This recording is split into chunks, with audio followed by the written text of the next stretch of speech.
The Woman on the Ice, a lake house horror story.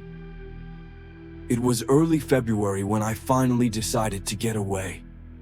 6 months had passed since my divorce was finalized, and the emotional wreckage still clung to me like sleet on a windshield. Cold, hard, and impossible to scrape off entirely. Christina, my girlfriend at the time, suggested we find somewhere quiet to decompress. "Let's get off the grid," she said. "Somewhere no one can reach us." We scrolled through listings and stumbled upon a lake house in upstate New York. The pictures showed a sleek, modern design with large glass windows overlooking a frozen lake, surrounded by thick woods on all sides. It was beautiful, isolated, perfect. I booked it for a week without hesitation. We arrived just after 9 a.m. The drive had been long, with roads narrowing and phone signal dropping until we were completely cut off. When we pulled up, I remember the way the snow had blanketed the house like a scene from a painting. Soft, white, undisturbed. But what stood out wasn't the tranquility. It was the package. A small box sat on the front steps, dusted with fresh snow. No postage stamp, no shipping label. Just a handwritten note taped to the top that read, "Enjoy your stay. Make sure to stay warm." Inside was a tiny box of matches. Christina laughed it off, calling it rustic charm, but something about it felt off. Who leaves matches like a welcome gift? Still, I let it go. I was too drained to be paranoid. The first couple of days were everything we hoped for. Snowshoeing, mulled wine by the fire, and long conversations under a sky so clear we could count the stars. The lake outside was frozen solid, an untouched sheet of white that stretched out like a canvas waiting to be painted on. At night, we'd fall asleep to the soft patter of snowflakes against the window and the distant moan of wind drifting through the trees. On the third night, I woke up around 1:30 a.m. Something had stirred me, but I couldn't quite place what. The house was completely dark except for the moonlight pouring in through the skylight above our bed. Then I heard it again, a low mechanical hum, like an engine being pushed just above idle. I slipped out of bed, careful not to wake Christina, and crept over to the window. That's when I saw it. A snowmobile, about 50 yards out on the lake, slowly crawling across the ice. Now, snowmobiles weren't unusual out here. But at this hour, in a snowstorm, the wind had picked up, blowing thick sheets of snow that made it hard to see. But I could make out the silhouette of the rider. Then the vehicle stopped. The person climbed off, stumbled a few steps, and began waving frantically in our direction. I opened the window slightly and heard a woman's voice. "Help! Please! Someone help me! My son's out here. I can't find him!" I jolted into action, waking Christina and grabbing my coat and boots. She protested, told me to call someone instead. But there was no signal, and time felt too precious to waste. A child, alone in this storm, wouldn't last long. I stepped out onto the back deck. The cold hit me like a wall, biting, unforgiving. As I trudged down to the lake, the woman's cries continued, more desperate now. She wore a thick fur coat, her face obscured by a scarf, but her eyes were wild with panic. "He ran from the house," she cried. "We were staying nearby. I turned around and he was gone." I asked where her cabin was, or if she had called for help. She just shook her head, repeating herself, insisting the storm must have separated them. And then, like a glitch in a record, she suddenly tilted her head and asked, "Do you still have those matches?" It stopped me dead. I stared at her. She was smiling now, not wide, not comically evil, just enough to show satisfaction, like a magician who'd just pulled off a trick. Before I could say a word, She reached into her coat, pulled out a small black handgun, and pointed it directly at me. Wallet. Phone. Now, she snapped. I raised my hands. My breath hung between us like smoke. I didn't argue. I handed her everything, and she yanked it from my hands without another word. She backed toward the snowmobile, climbed on, and vanished into the whiteout. I stood there stunned, my heartbeat so loud it echoed in my ears. The storm swallowed the sound of her engine as she faded into the blizzard. Then I ran, slipping across the ice, screaming for Christina to call the police. They arrived nearly an hour later. By then, any tracks the snowmobile might have left were gone. They searched the area, found nothing. No snowmobile, no boot prints, no nearby homes that were occupied. They did, however, find a boat ramp on the far side of the lake. She probably came from there, one officer told me. It's an old launch site, not on most maps anymore. The host of the Airbnb refunded the trip after we called. He swore he had nothing to do with the package. Claimed he never left us anything. But here's the thing that still eats at me. How did she know we'd be there? How did she know about the matches? Why go through so much trouble for a wallet and a phone? Christina said maybe we were just unlucky. Maybe she had been stalking the house, waiting for someone. Maybe it had nothing to do with us personally. But I've never been convinced. Sometimes when I close my eyes, I see her face in that storm, smiling just before pulling the gun. Not out of desperation, but because she knew she'd played us perfectly.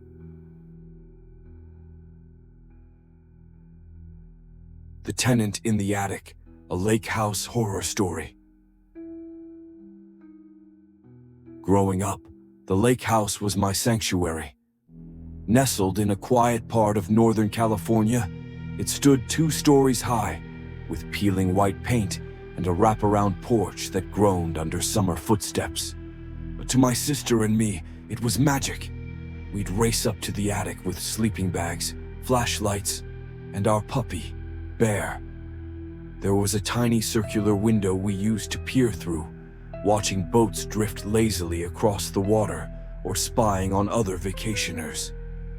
In that small triangular room with creaking beams and dusty corners, we built forts, whispered secrets, and imagined ghosts in the rafters, never realizing one day we'd meet something even worse. Years passed. We got older. The attic, once a world of make-believe, slowly filled with boxes, furniture, and knickknacks from our grandparents after they passed. My mom couldn't bear to throw anything out. So the attic became a shrine of sorts, stale with time, but alive with memory. Once college came, the house saw fewer visits. My parents were busy. I was buried in exams. My sister started a job out of state. That once beloved retreat began gathering dust, save for the seasonal visits from landscapers who kept the weeds at bay. Then came him. An old man, a retired veteran, who'd moved to the area claiming to work in antique restoration. My dad met him at a local hardware store. Gruff voice, disfigured face, burned scars along the left cheek, a glassy eye that didn't move. He talked slow, like the weight of his years dragged every word down. To my surprise, my dad offered him a lease. "It's just for a year," he told us. "He served his country. Least we can do." My mom was reluctant. She said there was something off about him, but my dad, always one for patriotic empathy, insisted.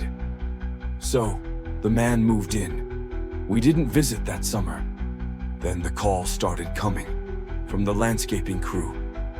At first, it was small talk. Had he paid on time? Was the plumbing okay? But then the tone shifted. One worker told my mom he saw the man sitting on the porch for hours. Not unusual, except that he never blinked, never moved, just stared, especially at children playing by the water. Another swore they saw him watching through binoculars. One even claimed to see him whispering to himself, rocking back and forth, staring at the attic window. My mom panicked. She called my dad over and over, demanding they terminate the lease. My dad pushed back, saying they had no proof, just gossip. He hated jumping to conclusions, especially when the guy was a veteran. But when the year was up, and the landscapers reported the man was becoming more erratic, walking the shoreline at night, muttering prayers or curses, my dad agreed. Still, he tried to let the guy down easy. He lied, told the man the house needed renovations, no electricity, no plumbing for a few months.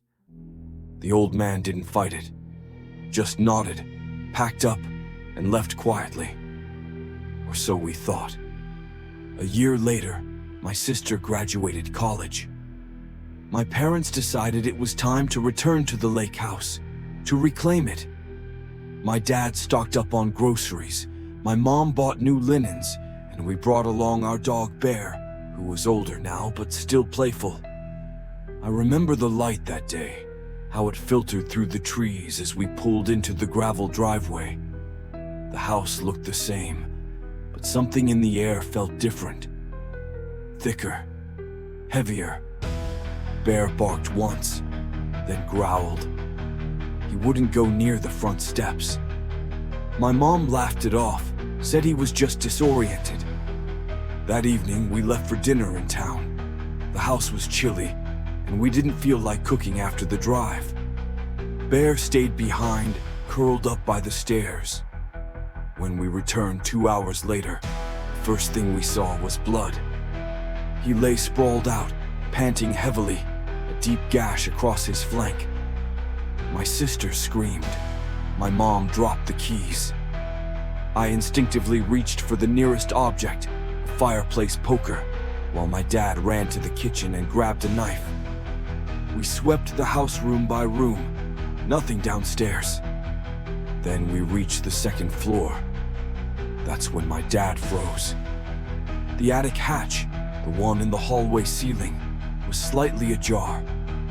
A faint glimmer shone from above. Flashlight? My dad looked at me, eyes full of something I hadn't seen in him before, regret.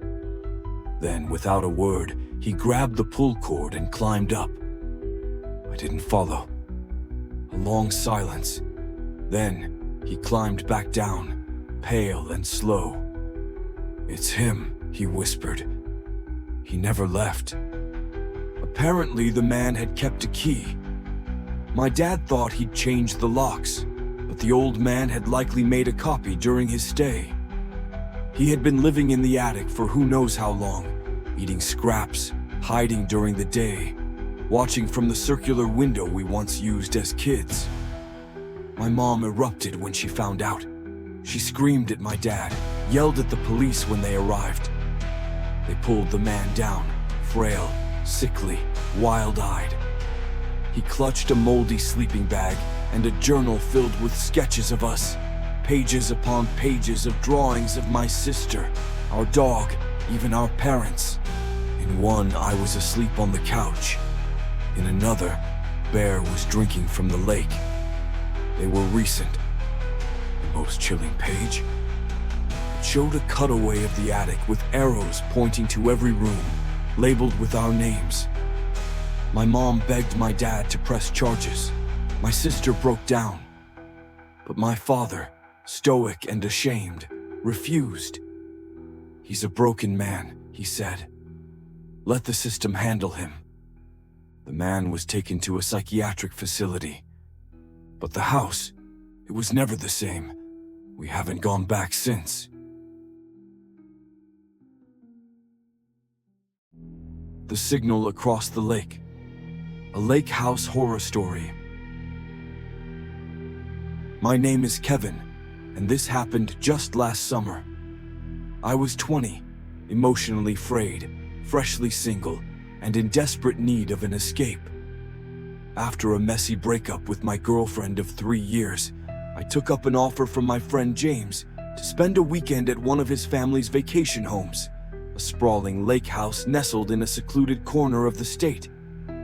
James came from wealth, the kind of wealth where houses sit untouched for months, where docks rot in the sun and boats bob on the water without ever being boarded. His dad was some high-powered IP lawyer with government contracts, and their properties were scattered across the country like forgotten trophies. The lake house was beautiful, though eerily isolated. Thick pine trees lined the shoreline, and across the lake were other luxury homes, massive, impressive, and mostly empty. You could see lights from a few of them flicker at night, but we knew better than to expect company. That particular night, it was just the two of us. A calm, buzzed sort of evening. We were sitting on the dock, passing a couple of beers back and forth under a sky painted orange and lavender. The moon was climbing when it happened. I remember it like a movie frame. A light across the lake, brief and sharp, blinking through the trees. At first I thought nothing of it, maybe a reflection. But then it flashed again, and again. James noticed too. You see that? We both stared. The light was repeating a pattern. 3 short flashes, 3 long ones, 3 short again. That's Morse code, James said suddenly, sitting up straighter. SOS, I asked, dumbfounded. He nodded. We waited, frozen, as the signal continued. Then, it stopped. Silence returned, but it felt louder than the crickets around us. He suggested calling the police, but I reminded him we were both drinking and underage. I was already fighting a DUI from earlier that year. So, like idiots, we made a decision. We'd check it out ourselves. We ruled out driving around the lake. Too slow, too obvious. Instead, we dragged James's father's 2-person kayak into the water, tossed a couple of cheap switchblades from his brother's room into our pockets, and paddled toward the signal. At first, we joked about it. 2 wannabe detectives chasing ghost lights. But the further we got from shore, the darker everything became. The houses along the lake offered little help. Most were pitch black, their silhouettes swallowed by towering trees. After 20 minutes, we reached the opposite side. The source of the light appeared to be a derelict house, one we'd never noticed before. Unlike the clean-cut homes nearby, this one looked forgotten. Overgrown yard, half-collapsed dock, broken shutters flapping lazily in the breeze. We beached the kayak on the rocks and climbed up. The air felt different here.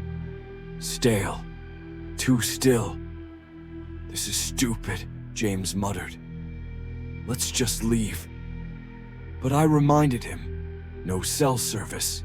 If it was real, we had to make sure. If it was a prank, we'd go home.